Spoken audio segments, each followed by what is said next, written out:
Welcome back to another episode of Keeping It Real. I'm your host, Jonathan Lundy, and my man next to me is... It's your boy Kevin Moore. What's up? Oh, chilling, man. I can't call it. How about you? Hey, it's another day, man. I'm blessed. Good, glad to be here. Another day blessed and glad to be here. Always, always. All right, let's get right into it. We have four very esteemed guests with us today. The topic is the importance of high school coaching in high school basketball. One of our guests is the legendary Kurt Keener. He is a longtime coach of the Country Day before relocating to Gilbert Christian in Arizona, where he still coaches. He won 9 state titles at Country Day, and he has 2 at Gilbert Christian. He has over 800 wins, and he has been inducted into the Michigan Basketball Hall of Fame. Let's bring Kurt on. Another guest, Benny Whites. He has served in different coaching capacities, from being a graduate assistant at Michigan State and serving as an assistant at Wayne State University, Albion College, and more. His first head coaching job was at Detroit King from 1995 to 2010, winning a city title in 99. White currently coaches at Birmingham Groves. Brandon Neely is the head coach of Detroit Edison and has won his first state title as a coach in 2018. Neely won the state title as a player at East Catholic in '83 as a freshman and in '86 as a senior. He is also the head coach of the Nike EYBL The Family. And last but not least, we have Will Vance. He is currently an assistant at Mississippi Valley State University. He has over 30 years of coaching experience at the professional and high school levels. In 2011, he joined the Southfield Christian High School, where they won 5 state titles in 8 years. And in 2016, Vance served on the coaching staff of a professional basketball team in China. All right, we got all the guys on. I just want to ask, I just want to say thank you all for being here. We really appreciate it. Y'all taking time out to talk to us about the importance of high school coaching. All right, we want to get right into it. How do you blend coaching and mentoring to get the most out of your players on and off the court? And anyone can start. Well, I think the most important thing is developing relationships. You have to develop a relationship with a young person, whether it's a young man or a young lady, where they trust you. And if they trust you, then they're going to listen to the advice that you give. And then I think that coaching is simply an extension. The best coaches are those people that take a true interest in the young people that they're involved with and want to see them succeed. Obviously, as a competitor, you want to succeed on the court, but outside, you want to see them succeed in life.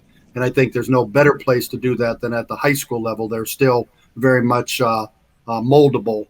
Once they get into college or the pro ranks, they've kind of established their identity in that. But there's nothing more satisfying than to be able to take an individual and mold them into something that will become very successful. I echo that. I think just the fact that the sport itself gives you opportunity to be involved in young people's life, and not only young people, parents and administrators and faculty and community too. It gives you a chance to have an impact on them if you going about what Coach Keener is saying, letting them know that you care about them, helping them become better from boys to men, so to speak, or become better as they grow up, to take some principles away with them to help them to be whatever they choose to go into. So I'm just, being on the back of what Coach was saying. Yeah. And I'll piggyback off of Benny and Coach Keener. First of all, I'm no longer at Mississippi Valley State. Just want to put that out there. But to me, mentoring is the biggest component to coaching. To me, it's far larger than coaching, because it's all about the building relationship with these young people. To me, that's from the heart, and it's about teaching them things, leading them by example. Nobody's perfect, but a lot of the young people that we coach, they're from low-income families, single-parent households, things of that nature, so they need a lot of guidance. And I was one of those players who really needed that and craved. Yeah, that's definitely a good wealth of information you guys share with us for sure. So I want to go into, as a coach, I know you have your players that have aspirations of playing at the next level. So as a coach, how do you ensure that your players make it to that next level? I guess you would put on what you're talking about next level. Well, for Let's see, I guess for like if they want to get into playing college, college. yeah. Yeah. Um, I don't. I ain't gonna say there's nothing you can do to help them get to the next level because your job as a coach, mentor, dad, whatever role that you're playing in their life is to get them. But for me, and I think Kurt, it's a lot of it's just God given. You know, there ain't no coach made nobody a pro. You know, now he might assist and guided and helped and so forth and taught some things, but it's to me that's where that really is at. So so people say they I ain't gonna say people say, but people sometimes think they help somebody become a pro, and that's where I draw the line at. But I think you just for me, you have to be a truth teller, and that's what I'm getting better at. Even this point in life is letting them know I'm not God, so anything is possible. But I think telling the truth and being honest with them, and then seeing if they can work through that. Kurt, I know I'm at Birmingham Groves now, Kurt, so it's a whole different culture for me. Yes, indeed. Yes, Yeah, indeed. yeah. And, and, But and I'll speak as someone who's had the blessing to have coached some guys that yes, made sir. it to the next That's level and right. to the next That's level right. beyond that. Speak And on it. Speak if on anybody thinks that I made Chris Webber a pro or Shane Battier a pro, I tell people I got diamonds. The best I could do was polish them up a little bit. it. They were well That's on that right. way. I give far more credit to their parents and their upbringing than to me.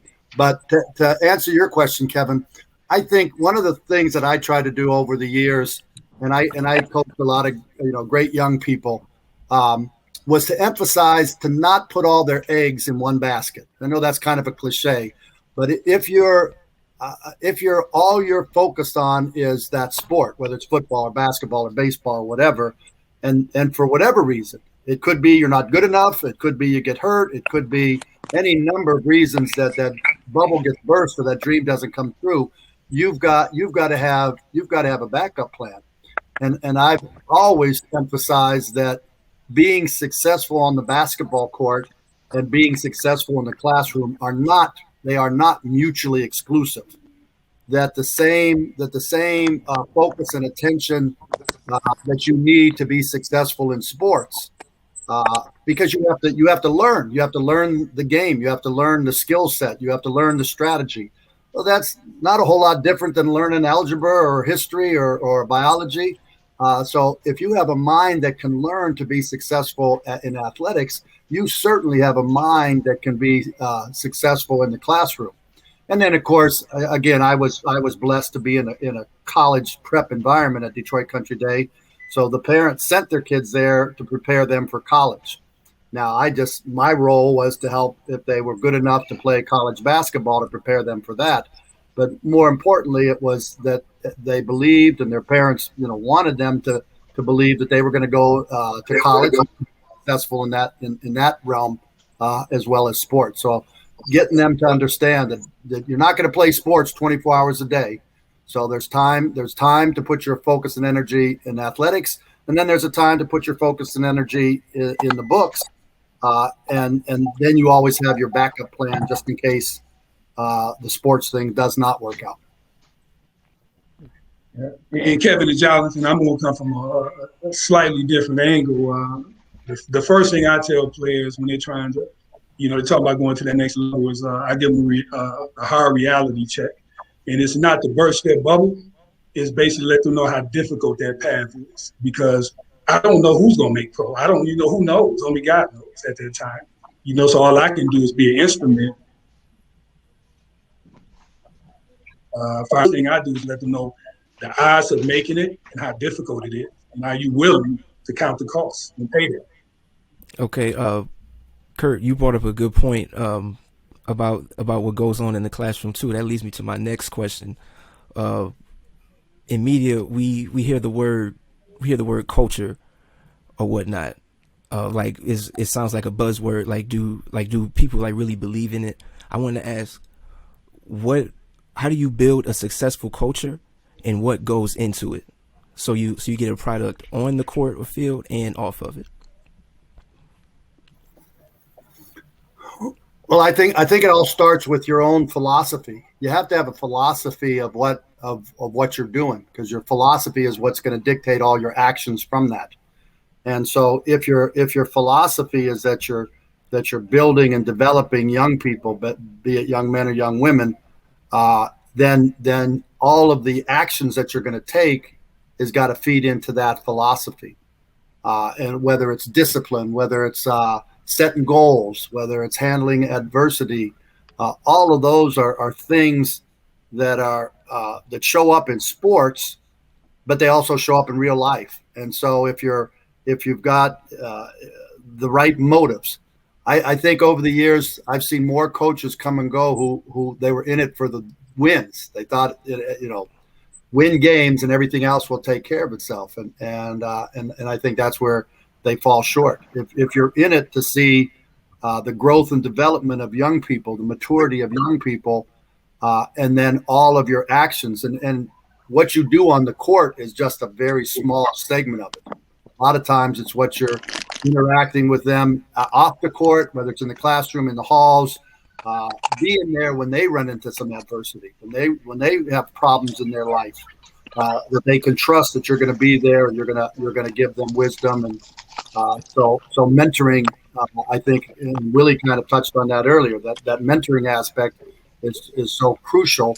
And then I think once you've been in it a while, people see that, and parents say, I want my son, or I want my daughter up under that kind of a system, under that kind of a culture, and that's what leads to success. Yeah. For me, I think with Curtin, again, he's the only coach that I've been over the house to ask some information and some help with basketball. It's obvious just listen to him, how blessed he is and sharp mind he has about this. And I'm not saying but the building the culture, I certainly know that he was blessed to have built one at Country Day. His legacy stands for itself. What he did with not just basketball, with young people's life and their character. And of course, it was an environment where most young people had all the support they needed, but still to bring that out is totally different. So for me, building culture, I think of what Kurt said, and that's where I'm at. Because a friend of mine just asked me, well, why was I still coaching? Because I was kind of talking about my team because we just had a summer league game. And I was just telling him kind of what you were saying, Kurt. I think you can make and transfer basketball to classroom, but I don't really know if you can transfer from the classroom to the basketball court. It seems like you would be able to, but a little different nowadays. But the culture part for me, and my answer for him, why I still do it, is because it's really who God has made me, and I know He has shown me why. He has shown me young people. I mean, He shows me all the time how important it is for me to continue to do all I can to be in young people's eyes, because He shows me the difference. And so that's why I do it. And so the culture I try to build is simply on that. That we're going to work hard, we're going to love, and we're going to try to help you be a better person. And I think that speaks to the young people's spirits and their families that, Coach White going to give them all they can. So that's my culture. But I think what Kurt was saying was true. Based upon what you're trying to do. You're trying to get wins. You're trying to help young people. That's at any level, so. I think my thing is I always start with just preaching hard work. So I create a regimen for the guys, and I make it like a real commitment type of thing. I need commitment from you, hard work. Just, my thinking is to train the young guys when they're young to understand how hard they're going to have to work.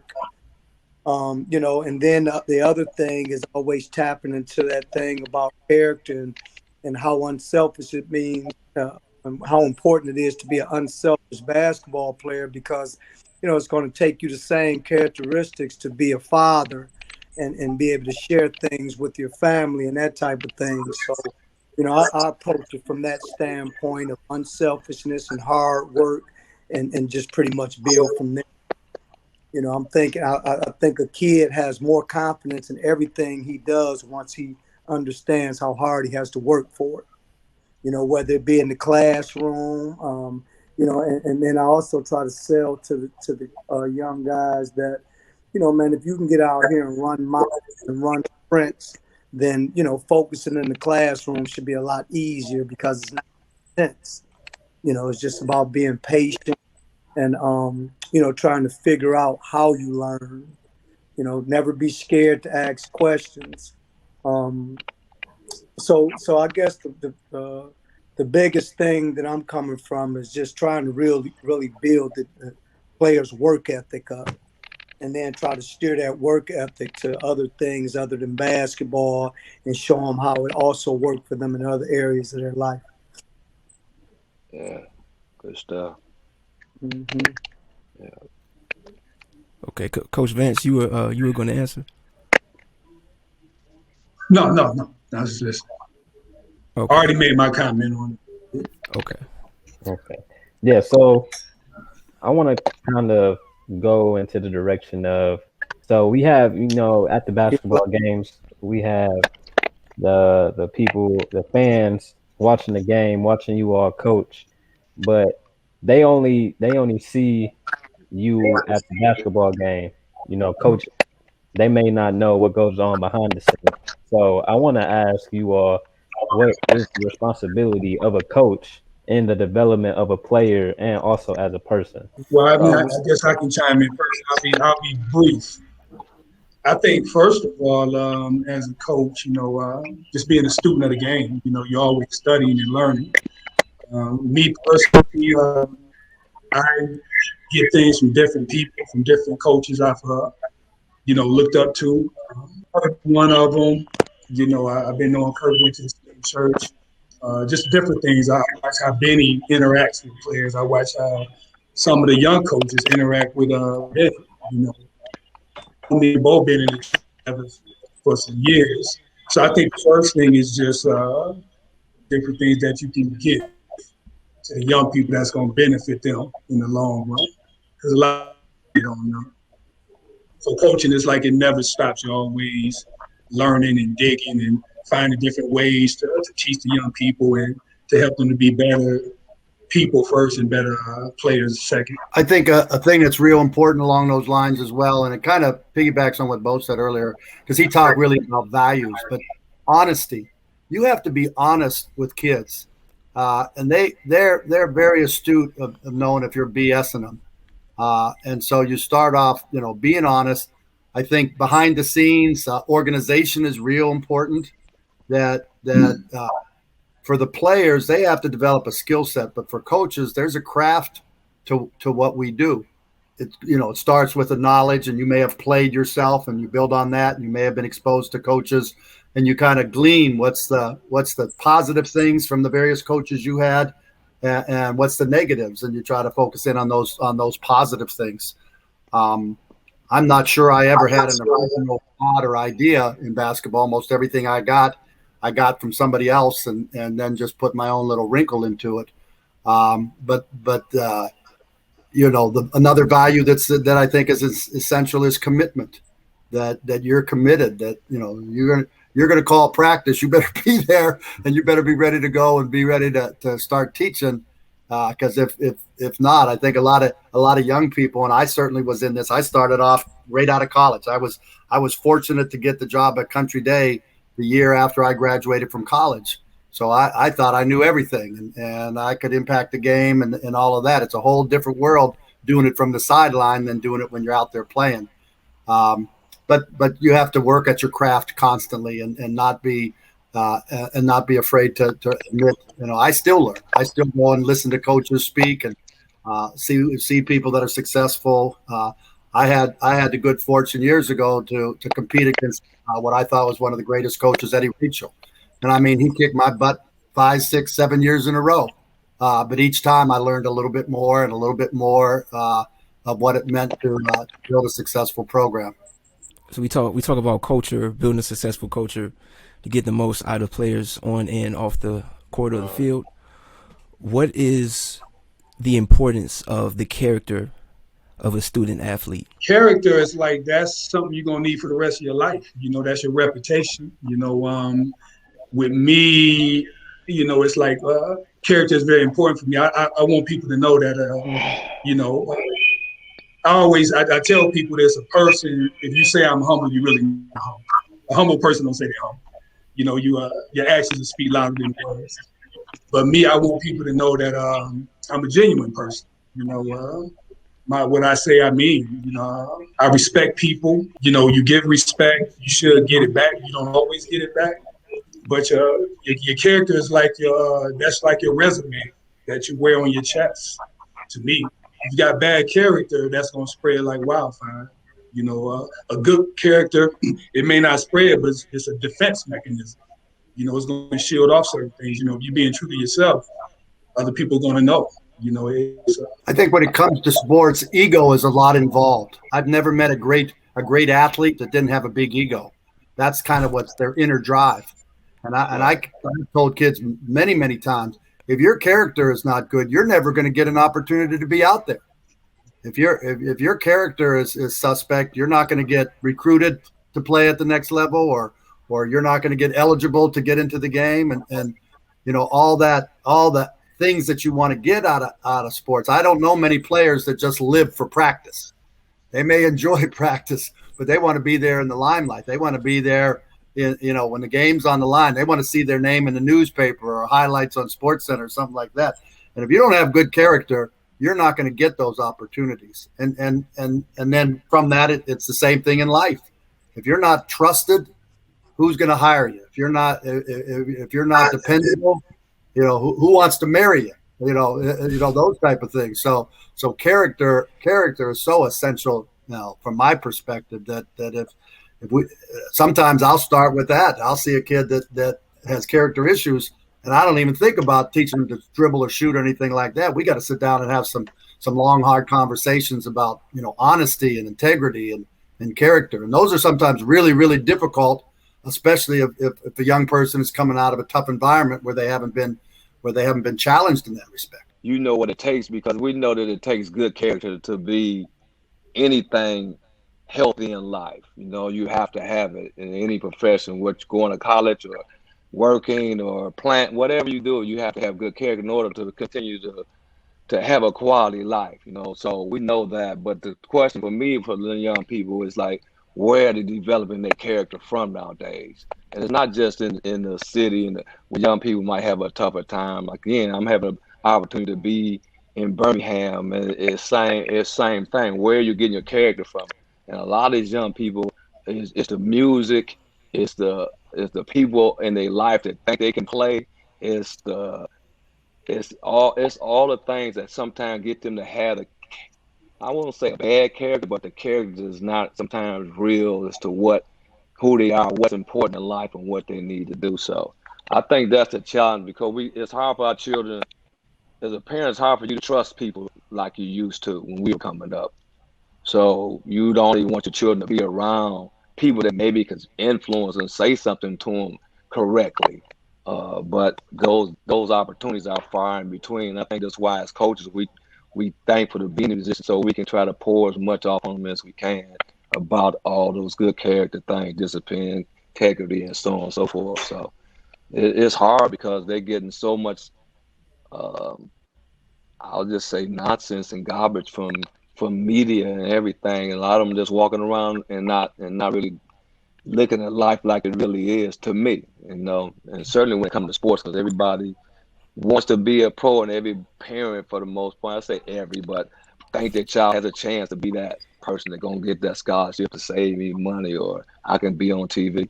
So I'm kind of like just rambling a little bit, man, but character important everywhere. It's just, to me, where is it coming from? Who's teaching them?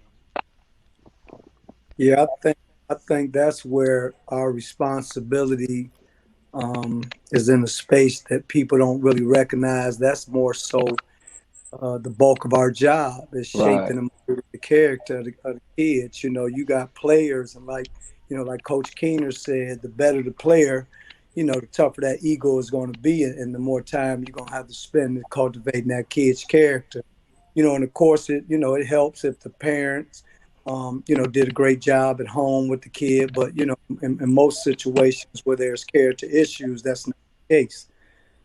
So I think identifying that first and trying to figure out a way, the best way to approach the kid, especially in this day and age, when you offend the kid or one of his family members by saying the wrong thing to him, and the kid wants to up and leave. But if we're coming from, a pure character point ourselves, and we're telling the kids some honest things, and, I think kids can pretty much identify when you're being honest with them. So, that kind of breaks a wall. Yes, sir. That breaks a wall down, where you can get in there and start dealing with that character. But I think that's the bulk of the job, man, because, very confusing age for young males.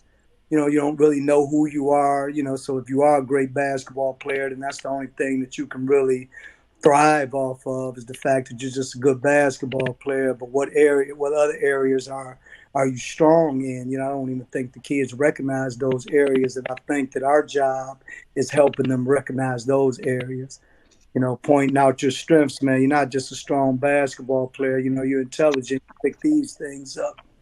You have a work ethic, man. That's going to take you far. You just need to clean up this area over here. So, I think the character thing is where the work starts at, man. Most of the time, how do you, if you do have a strong program, then you obviously have some players, and how do you get those players to coexist? When you're coming from middle school and AAU teams where everything was about you, and now you got to come and play with another guy that shared the same success. So, that's the toughest thing about the job, is getting home and trying to figure out, how to build on the character. I think the bonding trips and spending a lot of time together helps that. When you school that you deal with that has a feeder system that may be a middle school, so these same kids are coming over from the middle school. So I think that those character issues are easier to deal with, just because you've known the kid for so long. You also had a relationship with his family, so you know a lot more about him. But no, definitely, I think the whole character piece is it in a nutshell. I think more so than basketball. Even the people in the stands, I heard Mr. Keener say, how he thought how easy it was to coach from the stands. So that piece as well. Just being able to, people don't understand. Hey, man, you don't know the issues that this kid has. You think the kid should be here, but he has some other things he's dealing with that's not allowing him to get where you think he should be. So it's a lot of expectations from the sidelines. But when you're down in those trenches, man, I think the whole coaching gamut is the character issues. Well, Okay, now Benny, you brought up an interesting point about character. You're concerned with where a student athlete would get it from, and you brought up the point like media, music, stuff like that. So I want to ask, how do you help a student athlete navigate those circumstances, or like how can you as a coach and as a mentor like best affect that? I think by recognizing and bringing it to their attention, whatever team or group you have, because this for me, this is my observing. They grow up with computers, so they basically, we call them swipe babies. So pretty much most of their movement throughout their day is based around some type of electronic device. So it controls everything. It controls. I gotta have a. Well, he's 20 now, but I had a teenage son not too long ago. So I got a chance to firsthand experience that computer and the games and all that stuff they play, and how just it it takes them out of their real character, their real person. I mean, they really become zombie like, and I think that's a challenge with most of our young people today too.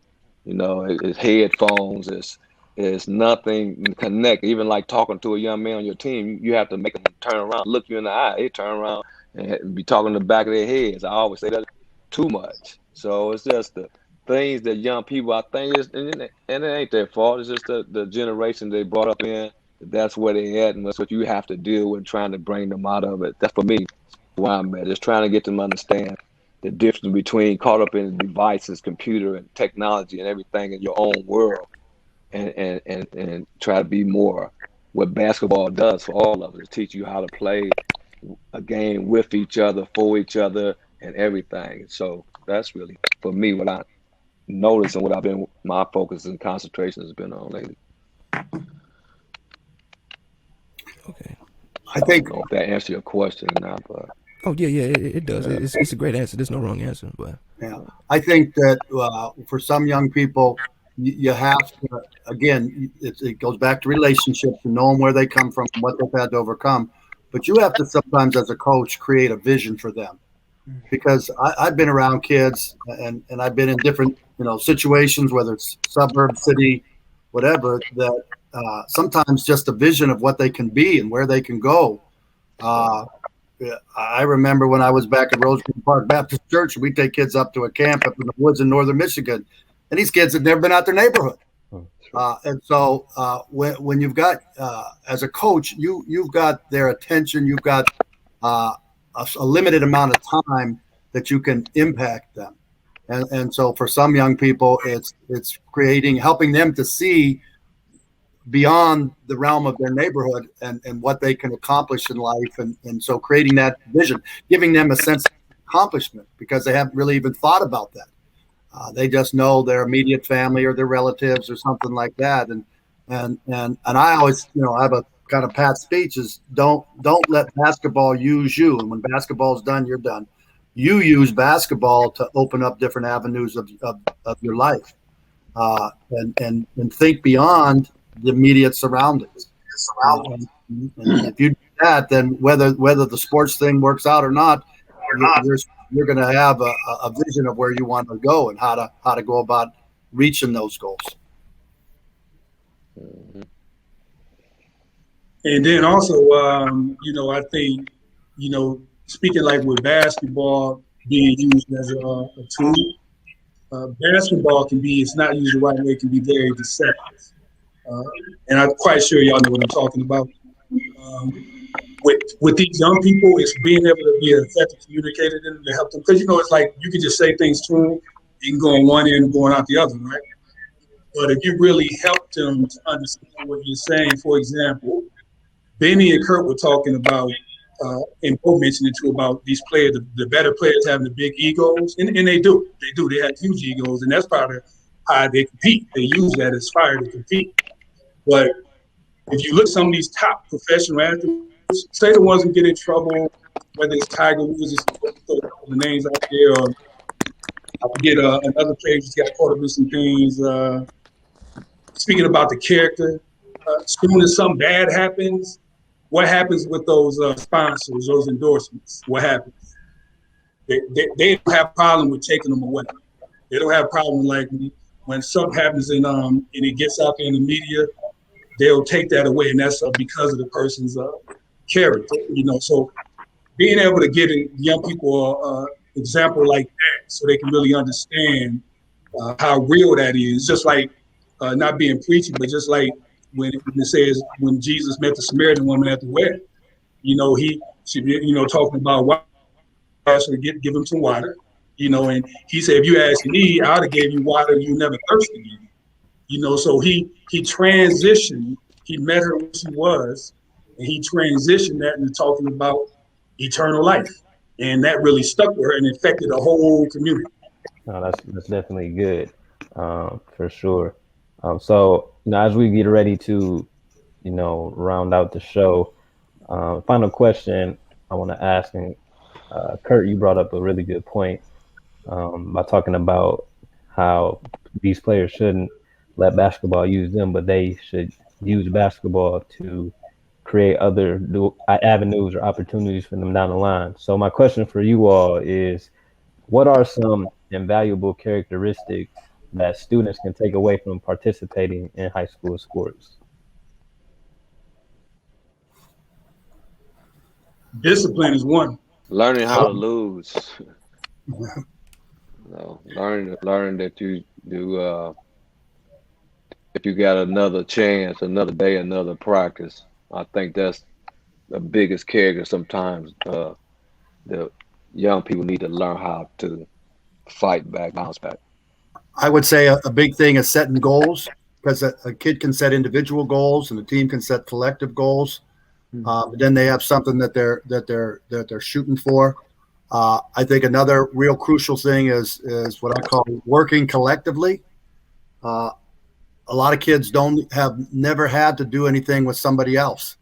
And if you learn how to deal and work with other people, that's going to benefit you in your sport. It's going to benefit you with whatever job you do. Probably most importantly, it's going to benefit you with the family, with a wife and children and all of that. So being able to work with others, I think that's something that's crucial that you learn in sports.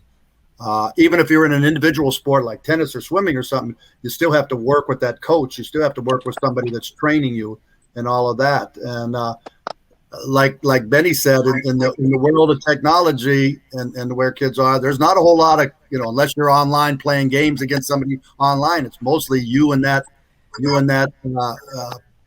piece of technology that you have. So you got to learn, if you're going to learn to work collectively, you got to learn to communicate with other people. And that's essential. Any basketball coach will tell you, you can't play the game quiet. You got to be able to communicate all kind of different things. So I agree with everything that was said by the others as well. Those are key aspects of being involved in sports. They're going to have positive implications for you if you master them. If you really strive to ingrain them into your own personality, it's going to make you successful down the road when you no longer can play the sport. It brings this episode to a close. That's going to be the end of this episode. We appreciate all of our guests, Kurt Keener, Boe Neely, Willie Vance, and Benny White. Yeah, thank we you will all. see you all on the next one. Thanks for having us. Take care. Thanks for having me. Guys.